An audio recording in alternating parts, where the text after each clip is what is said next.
The title of my talk today is Stop Keeping Score. So what is keeping score? Well, when we think about keeping score, basically it's monitoring, that is, keeping track of how we're doing. When we think about keeping score, what first comes to mind is sports, obviously, where we need to keep a record of points during a game to figure out who is ahead and who is behind. So in most competitive sports, like basketball, baseball, soccer, tennis, and so on, the player or the team with the most points at the end of the game wins. Are some of my fellow OCBC pickleball players here? I know you are. We have to keep score when we play, right? Because without keeping score, how would we know when to stop? And we might also keep track of games won and lost throughout a series or over a whole season. For instance, right now in Major League Baseball, fans are keeping track of the number of wins and losses of all the teams because that will determine who goes on to the playoffs and then to the World Series. Fortunately, Dodger fans can breathe easy because thanks to the win over the Florida Marlins last Thursday, where Shohei got his historic 50-50, 50 home runs and 50 stolen bases, they locked in their spot in the National League Division playoffs. So obviously, keeping score is an essential part of sports. But athletics isn't the only area in life in which we keep score. We might not use those exact words, but in fact, we keep score for a lot of different things. For instance, you might have a score or a grade on a test at school, like a numerical score of 83 on a test, say, or a letter grade like an A or a B, and then you would have grades for a class at the end of the semester. A grade point average in high school or college can also be a kind of score, where a 4.0 average means you got A's in all your classes. And there are scores on standardized tests, like the SAT test that you need to take to apply to college. We can also use scorekeeping to help us meet our goals. There's a saying that you can't improve what you don't measure. So if you're trying to keep track of your performance because you have a certain goal in mind, record keeping is useful and important. For example, if you're trying to lift more weight at the gym, you need to make a record of the amount of weight you lift each time and keep track of the numbers over time to measure your progress. These are my workout logs, a couple of them, in which I keep a record of the exercises that I've done at the gym with my trainer, including the number of sets, the number of reps, and the weight lifted. So that's a kind of keeping score that's a useful tool to measure my progress and to set goals for myself. Sorry, I'm not going to show you the inside of these logs because that's kind of personal. You don't need to know how much I can leg press. So keeping score can be useful and practical in some areas of our lives, but there are other ways we keep score that might not be as helpful for us. One of those ways of scorekeeping is when we compare ourselves to other people.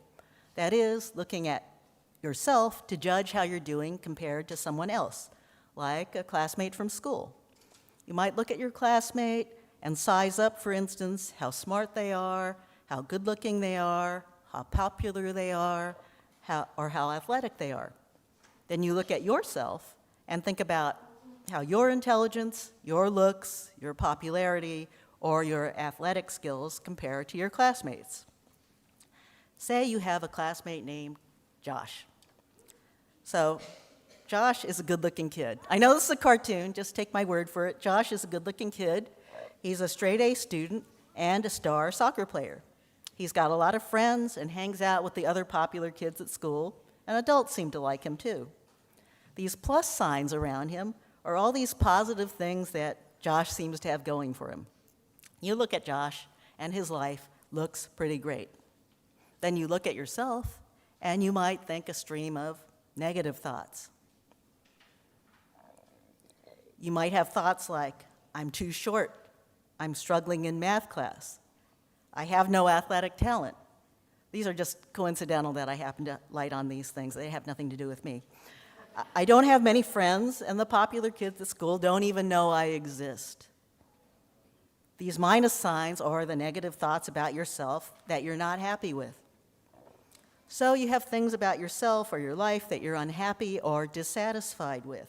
And when you directly compare yourself to Josh or whoever it is, your life seems even worse, and his life looks even better. What's happening here is that you have a scorecard in your mind where you're totaling up all the minuses you have, the things that you think are negatives and that you're unhappy with. Then you look at Josh and you add up all the pluses or positives that you think he has. Then you go on to total up in your head your minuses and Josh's pluses, and if Josh ends up having a higher score than you do, you reach the conclusion that he's got a better life than you do. Maybe he's a better person than you are. When you're keeping score in this way, you're basically asking yourself, who's doing better than me? Do I measure up? Am I good enough? If you end up with a lower score than the person you're comparing yourself to, can that make you feel inadequate? Or that you're falling behind? Or even that you're a loser? This kind of keeping score can make us feel bad about ourselves. Another example of how we might keep score in an unhelpful way is in our relationships with other people. For example, how about a couple in which one spouse wonders whether they're doing more of the work around the house? So they start mentally keeping track of how many times they're washing the dishes, or throwing out the trash, doing the grocery shopping, or doing the laundry. At the same time, they're keeping count of how many times their spouse is doing those things.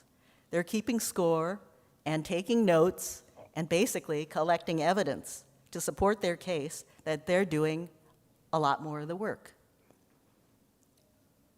They are trying to show that they're being taken advantage of. And if they conclude that they're doing more of the work, they start to feel resentful and angry. They hold it against their spouse. And this could end up damaging the relationship between the two of them. And they're like this.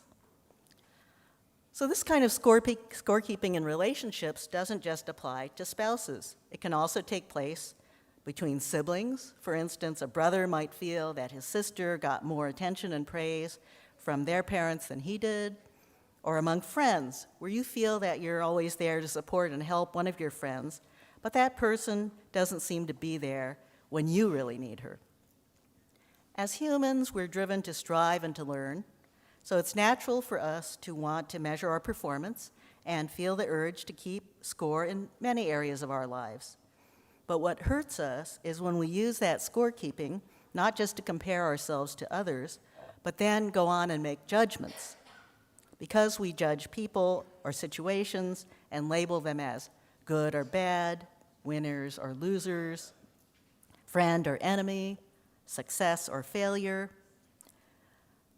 We do that a lot. This way of looking at things is called dualistic thinking, and here are some examples. With a dualistic view of the world, I see everything in life as being either one or the other, on one side or on the other side, good or bad, right or wrong, success or failure, me or you, and so on. The problem with that kind of thinking is it creates a sense of separation between me and everything else in the world, dividing things on opposites. When we look at life as a kind of race in which we're competing against other people and win by doing better than them, we see the world in terms of me on one side and you on the opposite side, winning on the one hand and losing on the other. And that can be a kind of a lonely place to be. Seeing life in terms of winning and losing means we're buying into ego-based ideas about our identity and our value. We're saying that our value is in what we accomplish that is recognized by others as success. Our value comes from outside judgments made by society or by other people. The problem with keeping score as a way to compare ourselves to others is that someone is always going to have a higher score, and another person is always going to have a lower score. That means that someone is going to be, quote, a winner, and somebody is going to be a loser. Being a winner, however, doesn't mean that you can relax. It just creates anxiety and worry because you will constantly worry and fret about losing your place and sliding down from winning to losing. In Buddhism, we try not to look at things in this dualistic kind of way. One of the fundamental truths of Buddhism is interdependence, the reality that everything in life, all things in our world, are interconnected and depend upon each other. The idea of people and things as being separate from each other and opposed to each other, either this or that, ignores this fact that we are all connected. When we see things dualistically, we see the world as a place of scarcity, struggle, and competition. If someone else gets something, that means less for me. This isn't a way of thinking that promotes happiness. Instead, it creates a sense of separation, aloneness, and selfishness. Keeping score in these ways also conflicts with another thing that Buddhism teaches us, the truth of impermanence. In reality, everything changes all the time, including our appearance, our abilities, and the external circumstances surrounding us. If we create an identity around certain things like your job, your physical appearance, your salary, what happens if you lose them? If a big part of your winning score in life is being successful at business, what happens if you lose your job? Or if being a star athlete is a big part of your identity, but then you get injured and you can no longer play, who are you then? This way of thinking can also create attachment and craving. If we keep score as a way of judging ourselves, and if we conclude that we are a winner, naturally we want to keep being a winner. It makes us feel worthy. It makes us feel better than others. We become addicted to the feeling of being a winner, while at the same time we live in fear of slipping down and becoming a loser. We crave getting more success, more praise.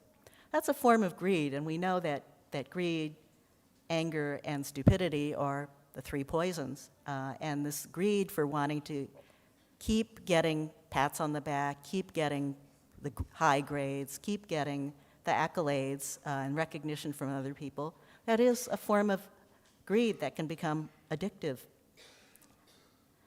It also sets up a world, the scorekeeping, in which there are scarce resources. We see the world in a dog-eat-dog kind of way, eat or be eaten. If you win, that means less for me. When we see things in this either-or kind of way, it separates us from other people. It blinds us to the truth of interdependence. It makes us see separateness instead of oneness. Looking at things dualistically ignores the reality that everything is interconnected and that in actual fact, nothing is purely good or bad, right or wrong, better or worse.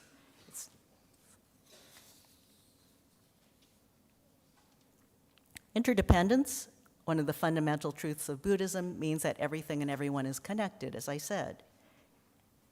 We have no independent, permanent, separate me.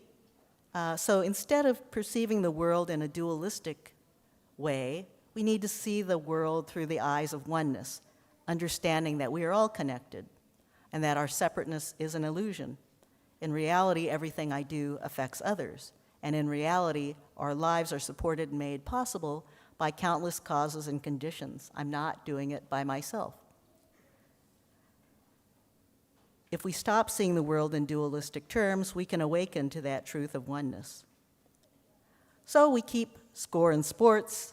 That has clearly defined rules and purposes, and it's a part of the game. But we as human beings also keep score in other areas of life where it can cause us problems, in ourselves and in our relationships with others. When we keep score to compare ourselves to other people and use that to judge ourselves and others, it can lead to behaviors that make us feel bad about ourselves, that drive us to try and find our self-worth in external validation. It can also make us see other people not as fellow human beings who are trying to find their own happiness in life, who want to be happy and well just like we do. We see them as competition instead. So how can we stop keeping score in an unhealthy way, or at least maybe do less of it? First, recognize the difficulty of keeping score. Because of the truth of impermanence, everything changes. So keeping score doesn't make sense when the situation is constantly shifting. You can keep score during a baseball game, a couple of hours, several hours, but you can't keep score constantly throughout your life. There are too many things to track, and frankly, it's exhausting to do that. So, what can you do?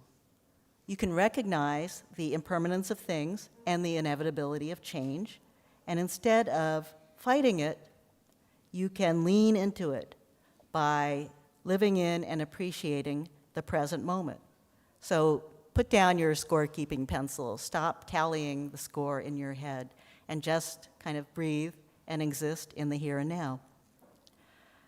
Another thing that we can do to stop keeping score or to keep less score is to recognize the lack of accuracy in our scorekeeping, okay?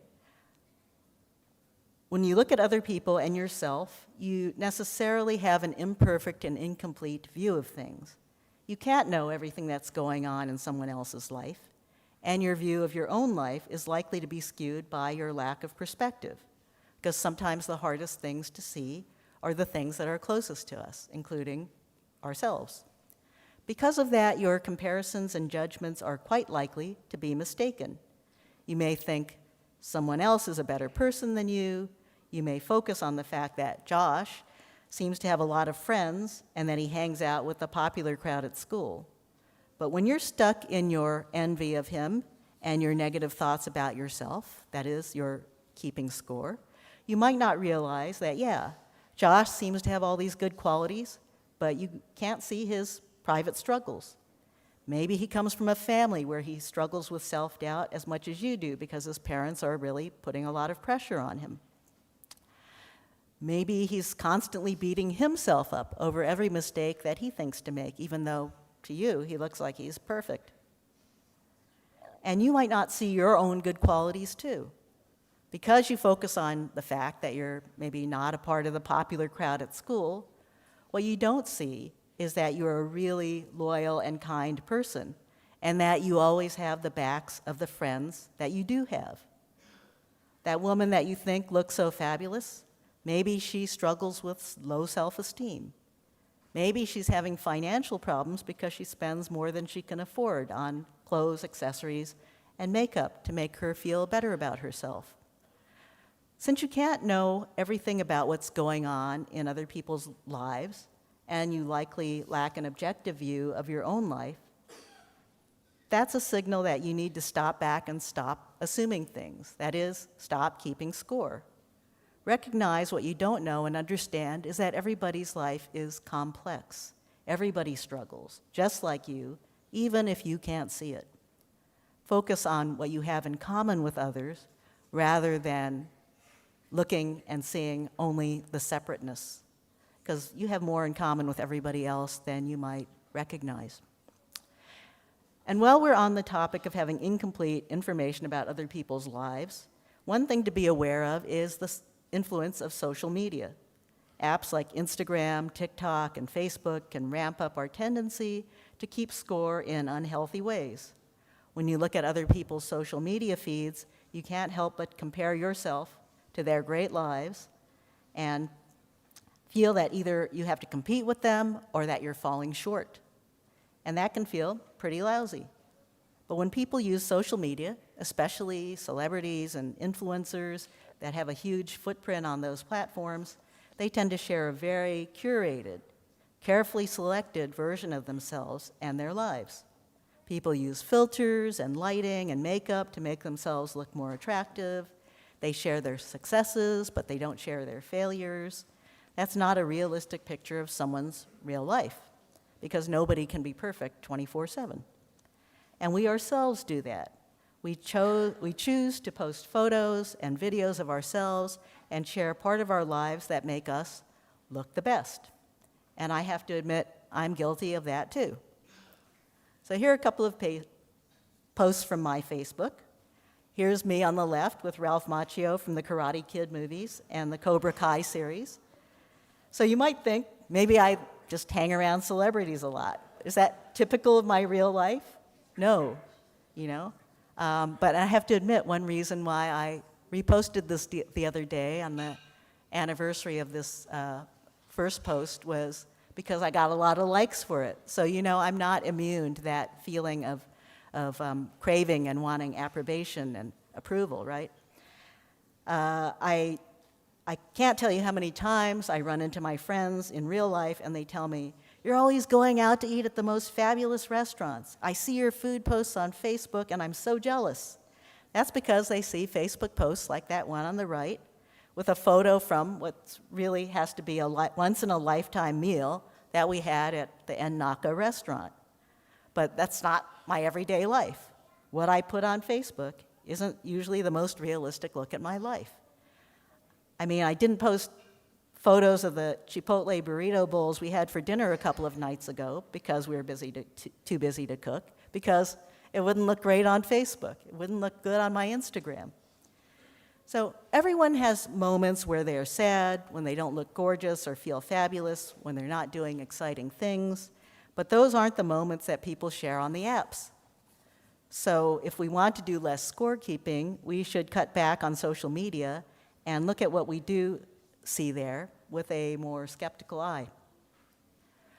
Another way to avoid keeping score in an unhealthy way is to shift our focus to feeling gratitude instead of making judgments. That shifts us away from deciding whether something is good or bad to a place where we can see a bigger picture, that life is constantly changing, that nothing is completely negative or positive, pluses or minuses, and that we can be grateful that we're being supported by countless causes and conditions that make our lives possible. Now, here's a very recent example from my own life of applying that kind of lens to look at things. Last Wednesday, my husband Jim and I were on our way to OCBC. I was going to play pickleball, and then we were going to get lunch before visiting my mom. We were driving 70 miles an hour down the 91 freeway when we had a tire blowout. Jim managed to get off the freeway safely. He was driving, but it took some maneuvering, and there were some scary moments. We managed to pull into a parking lot just off the freeway off-ramp. We were driving on the rim and making a huge amount of noise. A guy doing street intersection work for the city of Long Beach happened to be at the corner, and he saw us and heard us and offered to help change our tire. So this is Mike. This guy, Mike, got our shredded tire off and put on the donut spare.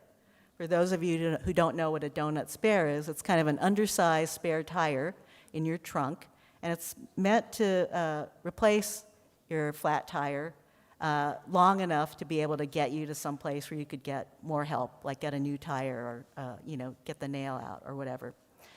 So it's kind of an undersized spare. So Mike got our tire off. He put on the donut spare. He did it really fast. He's a construction guy after all.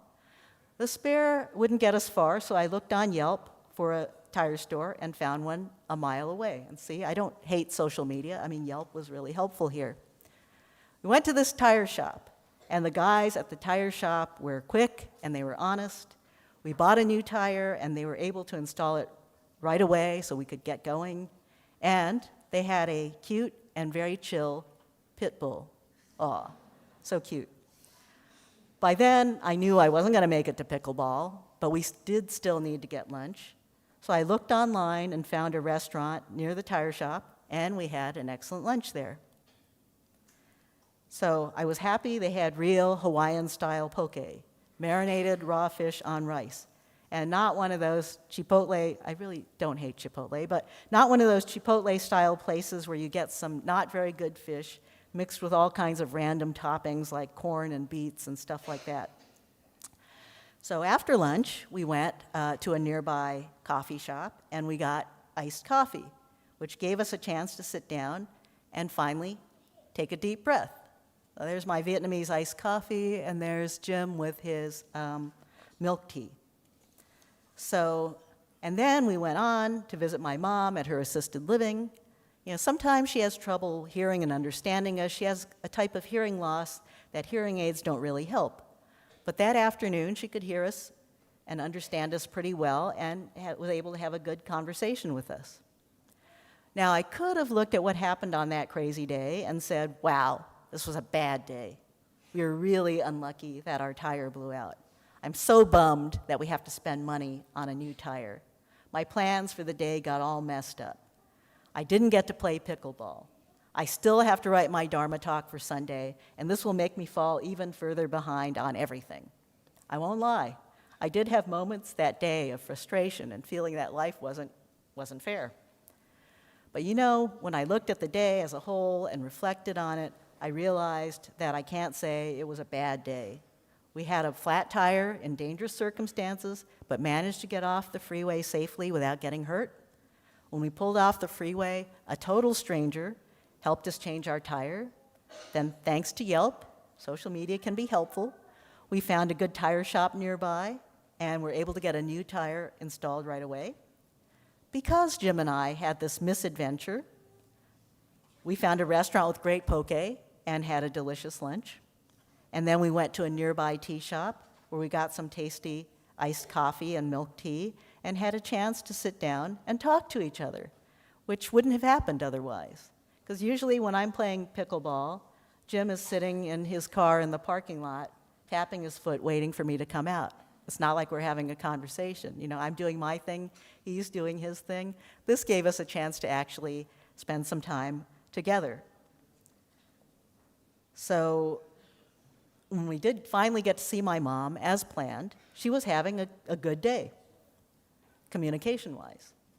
So there's no point in keeping score for what happened last Wednesday and concluding whether it was a good day or a bad day. We had a misfortune and some problems, but we also had helpful coincidences, encountered nice people, had things that worked out well for us. So why ask myself, oh, this was bad, this was good, this was bad, this was bad. When I add it up, was it a good day or a bad day? You know, keeping score. There's no good or bad, really. It's just a day, right? All of our days are made up of many different incidents, encounters, situations, problems, coincidences, and all of those days together make up a life. And in the end, all I know is that there are things, many things, that I can be grateful for. So to summarize, we keep score in sports, which is a part of the game and has a purpose. But we as human beings also keep score, so to speak, in other areas of life where it can cause us problems for ourselves and our relationships with others.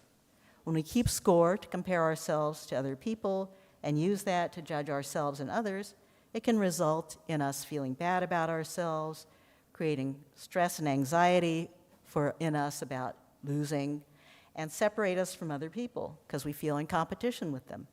It can also make us see other people not as fellow human beings trying to find their own happiness in life, but as people who are just like, you know, trying to compete with me. Is this really the way we want to live? If that's what keeping score does for us, perhaps the real win is to stop keeping score. I want to close with this image of a broken bowl because of something that Reverend Kenji Akahoshi said during his Ohigan seminar last weekend. He said that his grandmother dropped a dish and broke it, and instead of getting upset, she said, well, it's good for the potter, meaning the pottery maker can make and sell another bowl now. That story reminds us that nothing is ever completely good or bad because we live in an interdependent world where what we do affects everyone else. So let's try and recognize that by not keeping score. So, thank you. Namo Amida Butsu. Namo Amida Butsu. Namo Amida Butsu. Namanda Butsu.